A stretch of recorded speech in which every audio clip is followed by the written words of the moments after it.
ಮುಸ್ಲಿಮರಿಗೆ vote ban ಮಾಡಬೇಕು ಅಂತ ಹೇಳಿಕೆಯನ್ನ ಸ್ವಾಮೀಜಿಗಳು ಕೊಟ್ಟಿದ್ರು. ಅದಕ್ಕೆ FIR ಅನ್ನು ಕೂಡ ದಾಖಲು ಮಾಡಿದ್ರು. ಅದರ ಜೊತೆಗೆ ವಿಚಾರಣೆಗೆ ಹಾಜರಾಗಬೇಕು ಅಂತ ಹೇಳಿದ್ರು.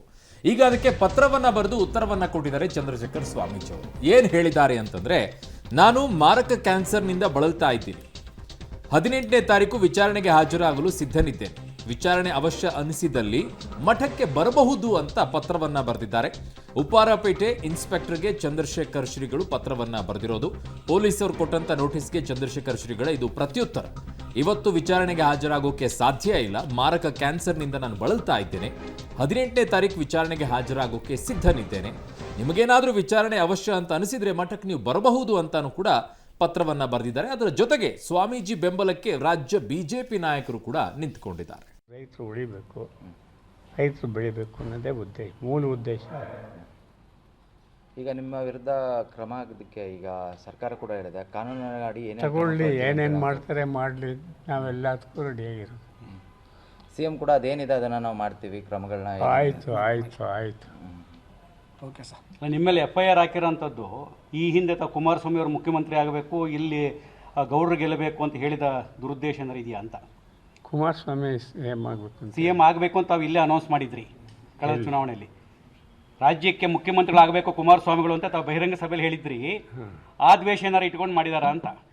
ಇತ್ತೀಚೆಗೆ ಬೆಂಗಳೂರಿನಲ್ಲಿ ಫ್ರೀಡಂ ಪಾರ್ಕ್ನಲ್ಲಿ ನಡೆದಂಥ ಒಂದು ಹೋರಾಟ, ಆ ಒಂದು ಕಾರ್ಯಕ್ರಮದಲ್ಲಿ ಪ್ರತಿಭಟನಾ ಸಭೆಯಲ್ಲಿ ಪರಮ ಪೂಜ್ಯರು ಸ್ವಾಮೀಜಿಗಳು ರಾಜ್ಯ ಸರ್ಕಾರದ ನಡವಳಿಕೆ ವಿರುದ್ಧ ಆಕ್ರೋಶಭರಿತವಾಗಿ ಕೆಲವು ಹೇಳಿಕೆಗಳನ್ನು ಕೊಟ್ಟಿದ್ದಾರೆ.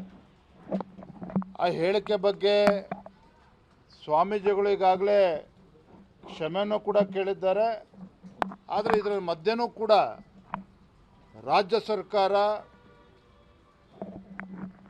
ಸ್ವಾಮೀಜಿಗಳ ವಿರುದ್ಧ ಒಂದು FIR ಅನ್ನು ಕೂಡ ರಿಜಿಸ್ಟರ್ ಮಾಡಿ ದಾಖಲು ಮಾಡಿ ಅವರಿಗೆ ತನಿಖೆಗೆ ಬರಬೇಕು ಅಂತೇಳಿ ಒತ್ತಾಯವನ್ನು ಮಾಡ್ತಾಯಿದ್ರು. ಸ್ವಾಮೀಜಿಗಳು ತಿಳಿಸಿದ್ದಾರೆ, ಆರೋಗ್ಯ ಸರಿ ಇಲ್ಲ, ಪತ್ರ ಮುಖೇನ ಏನು ಉತ್ತರನ ಕೊಡಬೇಕು ಅದನ್ನು ಕೂಡ ನೀಡಿದ್ದಾರೆ. ಆದರೂ ಕೂಡ ರಾಜ್ಯ ಸರ್ಕಾರ ಒತ್ತಡ ಹಾಕ್ತಾ ಇರ್ತಕ್ಕಂಥದ್ದು ಖಂಡಿತ ಸರಿಯಲ್ಲ.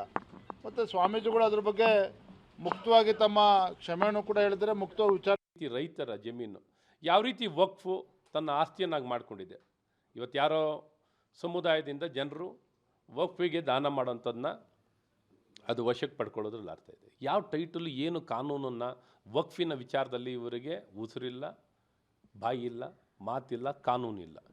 ಇಂಥ ಸರ್ವಾಧಿಕಾರ ಇರುವಂಥ ವಕ್ಫ್ ಕಾಯ್ದೆ ಕಾನೂನು ಯಾವ ರೀತಿ ಜನ ವಿರೋಧಿಯಾಗಿದೆ ಅನ್ನೋಂಥದ್ದು ಭಾಳ ಸ್ಪಷ್ಟವಾಗಿ ನಮ್ಮ ನಾಡಿನ ಜನಕ್ಕೆ ಗೊತ್ತಿದೆ. ಈ ವಿಚಾರದಲ್ಲಿ ಪೂಜ್ಯ ಸ್ವಾಮಿಗಳು ಏನು ಇದು ಬೇರೆ ಆಯಾಮಗಳಲ್ಲಿ ಚರ್ಚೆಯನ್ನು ಒಳಪಡಿಸಬೇಕಾಗತ್ತೆ. ಇದನ್ನು ಕೇವಲ ಚುನಾವಣೆ ವೋಟನ್ನು ಬ್ಯಾನ್ ಮಾಡಿದ್ರು. ಹಿಂದೂಗಳು ಯಾಕೆ ಓಟಕ್ಕೆ ಒಂದು ಸೈಡ್ ಆಗೋದಿಲ್ಲ? ಮುಸ್ಲಿಮರೆಲ್ಲ ಒಂದು ಕಡೆ ವೋಟ್ ಹಾಕ್ತಾರೆ ಅಂತಂದಾಗ ಇವ್ರು ಯೋಚನೆ ಮಾಡೋದು ಅವ್ರು ವೋಟೇ ಬ್ಯಾನ್, ಹಂಗಾಗಲ್ಲ. ಇದು ಪ್ರಜಾಪ್ರಭುತ್ವ ದೇಶ.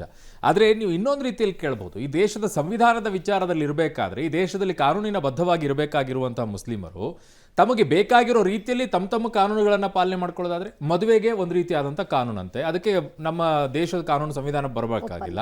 ಆಮೇಲೆ ಅವ್ರದ್ದೇ ಆದಂಥ ವಕ್ಫ್ ಬೋರ್ಡಿಗೆ ಅವ್ರದ್ದೇ ಆದಂಥ ಕಾನೂನಂತೆ, ನ್ಯಾಯಾಲಯದ ಕೇಳಲ್ವಂತೆ, ಅವ್ರದ್ದೇ ಮಂಡಳಿ ಅಂತೆ, ಅದಕ್ಕಿರುವಂಥ ನ್ಯಾಯಾಧೀಶರುಗಳು ಬೇರೆ, ಅವ್ರು ಹೇಳಿದ್ದನ್ನು ಕೇಳ್ಕೊಂಡು ಅದಕ್ಕೆ ಹೂ ಅನ್ಬೇಕಂತೆ.